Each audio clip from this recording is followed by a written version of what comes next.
Good evening. You have joined us with the Doty Comprehensive Health Program, and we are here to bring topics to you on a weekly basis about health disparities. My name is Beverly Walker, and I'm here with Miss Stephanie Love Patterson today, and she works with Connections for Abused Women and Their Children, and she's going to give us some information about her program today. You want to introduce yourself? Absolutely. Thank you, and good evening, everyone. Again, my name is Stephanie Love Patterson. I'm the Executive Director of Connections for Abused Women and Their Children, or CAWC for short. We are actually Chicago's first domestic violence organization here in the city, starting Chicago's first 24-hour domestic violence hotline and also Chicago's first 24-hour domestic violence emergency shelter. Some of the other services that we provide are services at Stroger Hospital. We're one of the first to have medical-based domestic violence services at Stroger. And in 2014, we started services at Northwestern Memorial Hospital. Can you tell us where your program is located? So our main office is located in Humboldt Park.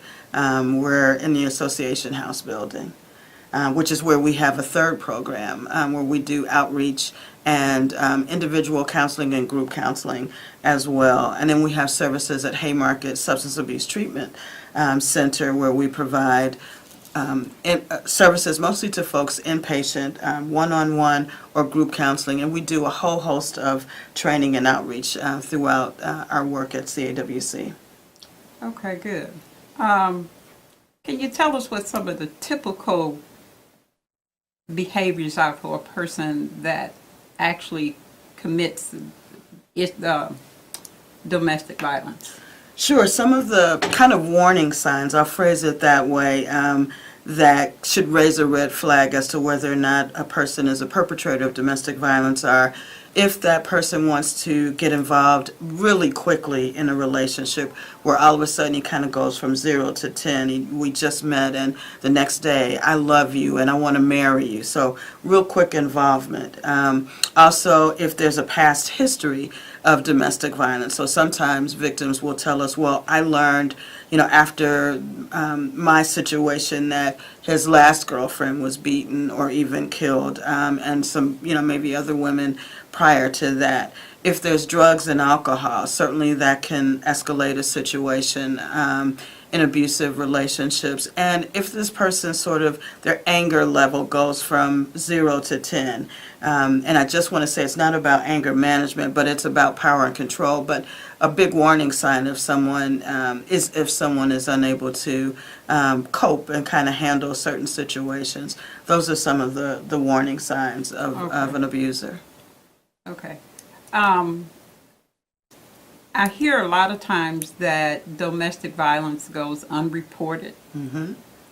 Because people actually, there's a lot of shame and stigma related to that issue. So they hate to go through a trial if they have to go to court. Sure. Because it's so damaging personally and emotionally. Can you talk about that some? Oh, sure. There is a lot of shame and guilt associated with victims of domestic violence. We know, based on statistics, that 1 out of 4 women will be a victim of domestic violence at some point in her lifetime, and we're talking about physical and/or sexual violence. 1 out of 7 men will also be victims of domestic violence at some point in their lifetime. Victims of domestic violence oftentimes are faced with victim-blaming statements, such as, "Oh my God, what did you do to make him so mad? Why would you stay in an abusive relationship for a day or a month or a year?" Those are victim-blaming statements or questions. I'm sorry. The bigger question should be, why does this person choose to use violence and other abusive tactics in their lifetime? And so victims oftentimes stray away from the court system because they feel like, gosh, everybody is going to know. And what are they going to think of me? Are they going to think it's my fault? Perpetrators of domestic violence oftentimes use a lot of verbal and emotional tactics in the relationship to make them feel like they're worthless and they're nothing and nobody's going to believe you. So domestic violence can be verbal. Yes. It can be physical. Yes. Can you talk about that a little bit? Sure. So sometimes, I mean, and we learn a lot about different topics that impact our community from what we see on TV. And unfortunately, sometimes TV makes it seem like domestic violence begins and ends with physical violence. And in some relationships, it actually does. But there's also many other tactics that's used, like verbal and emotional. Again, you're stupid, you're ugly, you're useless, you're worthless. There can also be economic abuse, where a perpetrator will create a sense of economic dependency with the victim, so that they feel like they can't go anywhere. Okay. There's also sexual abuse. If you don't give me sex when I want to, how I want to, I'm going to go get it from our daughter next door.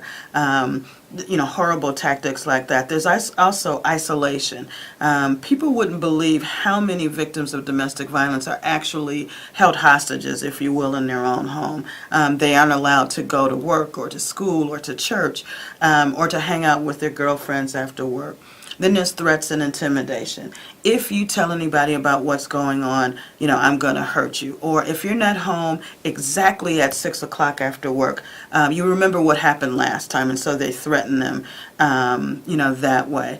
They also threaten, another tactic is threatening to take away their children or to harm their children. If you tell anybody about what's going on, I'm going to kill our kids, or I'm going to take our kids, or I'm going to call the police and have you arrested for kidnapping your children.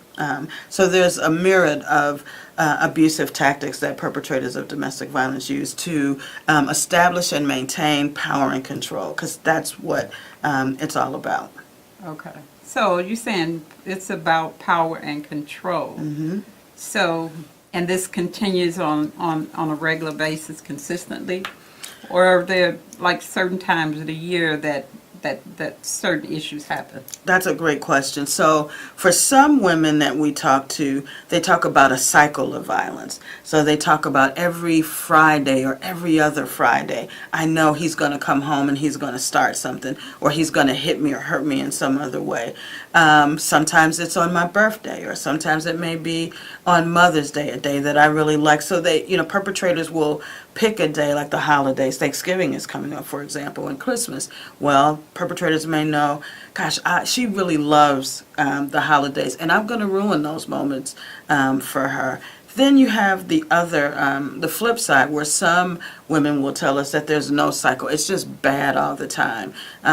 Sort of every day there's something. Maybe different levels, but there's always some form of abuse that's happening in their household and in their relationship. So do we have a lot more women that report domestic violence, or do we have a lot more men? Definitely a lot more women, but I always tell people, when you're thinking about or talking about statistics around domestic violence, it's really just a drop in the bucket because of what you mentioned earlier about the shame and guilt associated with victims of domestic violence. It's hard to raise your hand and say, hi, I'm Sally, I'm a victim of domestic violence, can you help me? There's an even greater stigma for male victims of domestic violence, because they kind of get the, wait a minute, you mean you're a big strong man, and your girlfriend or your wife hurts you or abuses you? Or for men that are in same-sex relationships, they really, have a hard time, talking about that because of the stigma related to that as well. Okay. What about the area that your program, where your office is? Is that an area that welcomes this program? Absolutely. So our main office is in Humboldt Park, and it's very welcoming. In fact, we happen to be located in the Association House building. For anybody out there that's familiar with that, Association House is a 100-plus-year-old social service agency, and there's lots of cross referrals that happen in there, but it's very welcoming. And I think, quite honestly, most neighborhoods would be welcoming to us, to be able to know that there's a place that they can go to for help and support, and to have somebody believe them and validate their experiences. Okay, so is your facility a place where it says for women and their children? Mm-hmm. So do they come in for services, or it's a place where they can stay overnight? It's both. Okay. So we have walk-in services in Humboldt Park. Again, we have services at Stroger Hospital and Northwestern Hospital. Most of those services are conducted at bedside. We have great relationships with both of those hospitals, and so oftentimes as soon as a woman is brought into the hospital, let's say she's coming in through the trauma unit or the emergency room, they see us as part of the team, and so they call us right in and we provide services there. Then at our shelter, they certainly can live there. So our shelter is a 42-bed shelter for victims of domestic violence, and it's a 120-day stay shelter, but their stay can be extended, particularly for families who, moms who have large families with a lot of kids. It's difficult to find safe, affordable housing, and so she can get an extension. Right. Okay. Well, you've talked quite a bit about your program. I wasn't aware that this particular program was in the building with Association House. I do know about Association House and some of the services that they provide. So this is definitely good information. I'm sure there are people in the community that didn't know you were there either. When you go past there, going down Kedzie, you don't think about such, a program with all of these type of services being there. So, and it's good that it's right in the community. What age group do you serve the most? Would you say what age range people come into the facility? It really varies. Our house, as we call it, kind of changes from month to month. We absolutely provide services for children, for young kids, for babies, even helping to just provide a soothing, safe environment for them and a therapeutic environment for them. And I know that our organization has seen people, as old as 80, 90 years old. There is no limit, age limit for folks that are coming in to access our services. Okay. Well, this is good information that you shared here with us today. Again, audience, you're watching the Georgia Doty HIV Hepatitis Community Outreach Program, and we're on the KNTV Channel 21 in Chicago. The number for our program is 312-282-1375. 312-282-1375. Can I give our Ms. hotline Patterson number? has already indicated that that their program is located 1116 North on Kedzie in the Humboldt Park area, and she has the hotline information number that she wants to provide for you if anyone in the community needs to call in. Yes, so if you or anyone you know is a victim of domestic violence, first call 911 if you're in an emergency. That's so important to remember, or to call 911 if you know of someone that's in immediate danger. But our 24-hour hotline is area code 773-278-4566. Okay. So we want to thank you for coming in. We do have another guest today, and we're gonna bring her in to talk about her issues. She's actually a survivor of domestic violence, and she's going to give us information in terms of what happened to her and what to look for. Thank you.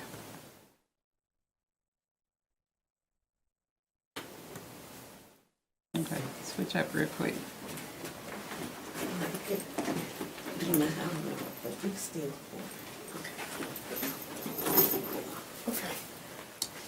Okay, so we have our other guest here today, and her name is Yolanda Carter. She is a survivor of domestic violence, and she's going to give us some information in terms of what happened to her, how long she's been a domestic violence, a survivor.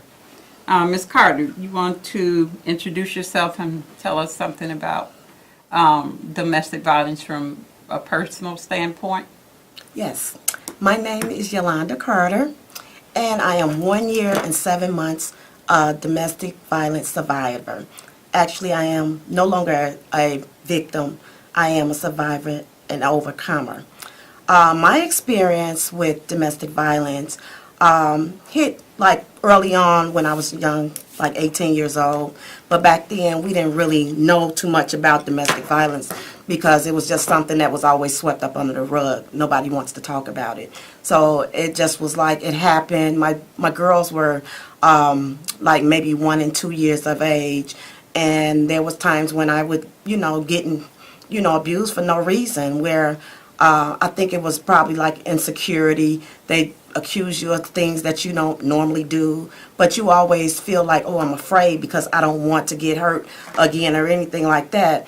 But as we grow up, in the home where I grew up, there was no abuse. I never even experienced my parents even loud talking or arguing or anything. So that was not something that was introduced to me as a young age. So therefore, I became a mother at the age of 16. And then after that, I just decided that I wanted to make a life for my children. And I had my second child at the age, I believe I was either 19 or 20. I had her, that was my first daughter. I was in hair school, and I did, I was a cosmetologist, went to hair school, finished it. And then after that, I just decided that I didn't want to live with nobody that was abusing me. Now, as the time goes on, we always seem to meet people that we think that are good for us and good to us. I was with a gentleman for almost like 8 years, I would say, on and off. And because of the charm, and that's one thing that we don't realize. We don't look at the fact that our abuser will charm us into giving us the things that we desire and want, because if that way it's just like willing us in. And, a lot of times for the love of money, we will sell ourselves out to, do things that we normally should not do. So I was with a man that was just always giving me. Even if he does something to me, he can be like, well, he'll do something and then he'll turn it around and just give me money so that way I can forget about it. It's just like a tactic to throw you off so that way you won't have to work. Because, you're going to be like, okay, well, he going to give me the money anyway, so I'm okay with it. So this was not a situation that you was expecting? You couldn't foresee something coming? No, actually, I'm going to say this. In the beginning, I didn't know, because I didn't know what domestic violence, what the cycle of what the cycle was. I realized after the fact I was in an abusive relationship. It was never physical. There was name calling. There was times when he would not talk to me days at a time. He would isolate himself from family members and such like that. And he just would change overnight. He accused me of stuff, but it was never physical. So I thought I didn't think I was in an abusive relationship, because I used to say, man, I got the best man in the whole wide world, because he gave me everything. But for the love of money, we will sell ourselves out. Okay, so I remember back when I was in college, I always thought that domestic violence meant that a person had to physically hurt you. No, domestic But violence. as Ms. Patterson said, it could be verbal abuse, and it doesn't have to be something on an ongoing basis. It could happen this day, or maybe if they take a drink and then they come home and want to fight and argue. But did you have any consistency in that relationship besides the fact that he was always nice to you, giving you money, Okay. showering you with gifts? Yes, I did have some experiences with that. He liked to drink, and there were some times when he'd drink a little bit overly drink. I would call it a little bit more intoxicated than he should have been, but I would bring it to his attention, and he said, oh, I'm not drunk, I'm just feeling good. So that was an instance. There was a time when he would use my car, and he would not come back for maybe like hours at a time. and I would say, you're doing things like somebody that's using drugs. And he assured me, oh, no, I don't use drugs. My job do drop, so I don't really, I don't do drugs. So I kind of fell for it because I was like, okay, he's right. And he told me, well, I'm gambling. I go to the casino, I'm gambling. So that just threw me way off. So I just didn't know, for sure. So there was no particular pattern that you could, foresee in the relationship? No, only just the isolation. When he started stop talking to me like days at a time, he would accuse me of stuff that I would say that I know I didn't say, and I would say, well, if I said it, let me apologize. And he was like, you know what you said, you know what you said. And then I started thinking like, okay, this man is about to be 60 years old, so maybe it's age, he may be forgetting. So he would have a problem with me saying that because you old, that old stuff, I don't want to hear that. So I was like, okay, whatever. So Early Alzheimer's, huh? yeah, that's what I would say. Okay, you indicated before that you was involved in a particular program. Yes. Can you talk a little bit about that? Well, I am now, I'm in therapy, which is at Metropolitan Family Services. I get my therapy there every Wednesday. I've also been nominated as the B-Bowl Award nominees for an amazing overcomer. I received an award and a trophy for that. I just this Friday also was at the Breaking the Silence Foundation for Domestic Violence. It was the Purple Gala, and I was a model for that, and I was very honored to be a part of those events. Also, I've done some more speaking events, just going around trying to share my story. My story needs to be told. People need to hear this because it's very important, because if you see and know what had happened to me, you would know that I am truly a survivor. And a lot of times we don't, people say, well, what is the extent of what you mean you're a survivor?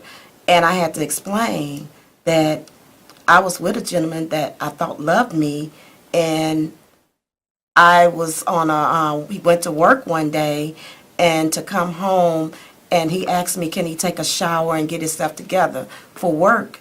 And I don't know why I said no, but I said no. And then I just turned around and said, you know what, don't worry about it. Go and take your shower. And he said, he didn't say anything after that. He said, okay, I guess. He went in the shower, took a shower, and then he got to bed. So around about 10 o'clock that night, I decided to go in the bedroom. And, I watched him, and he was asleep, I'm thinking, because he was, looked like he was asleep. So I came out the room, and then I went into the living room, and I just, decided to do what Yolanda wanted to do on the TV, watching TV, on my cell phone, do whatever, how we do it. So around about maybe like 11, 12 o'clock that night, I decided to get up and take my shower so I can get ready to go to work for in the morning. So all I know is that I went to bed and did not wake up the same way I went to sleep. Okay. So you mentioned that you were in therapy, you received therapy. An old proverb that I remember is, you're only as sick as the secrets you keep. Mm-hmm. So how does that work for you in terms of therapy? Okay, well, my therapy is talking about the heinous crime that I endured. Getting out, sharing my story, allowing people to, give some of the telltale signs, what you should look for, what the cycle of violence may look like. And a lot of behavior, domestic abuse is learned behavior, because a lot of times people see things in their home, and that's what they mimic. So if my mother is being abused by my father, that means that I'm going to see it, and then I'm going to mimic it when I become an adult. Or even if you're a young child, you will see that, and you will also, mimic it towards someone else, like a kid in the classroom or something like that. So, that's how a lot of the abuse starts. It's not just something that just happens. It's something that you learn to do. Okay. So you're saying that that's learned behavior? Yes. Again, audience, we haven't had any callers tonight. If anyone is watching, you do have a few seconds to call in. You're watching the Georgia Doty program. The contact information for that program is 312-282-1375. We've had Ms. Patterson on, who actually works in domestic violence shelter program on the west side of Chicago. And we have Ms. Carter, who is a domestic violence survivor. Yes. Those words are tongue-tying. Yes. And she's been a survivor. I'm sure we have a lot of other survivors there. If you have any out in the community in Chicagoland, but if you have any questions in regards to any information that has been shared on the program, please don't hesitate to call Georgia Doty HIV and Hepatitis Comprehensive Outreach Community Outreach Program.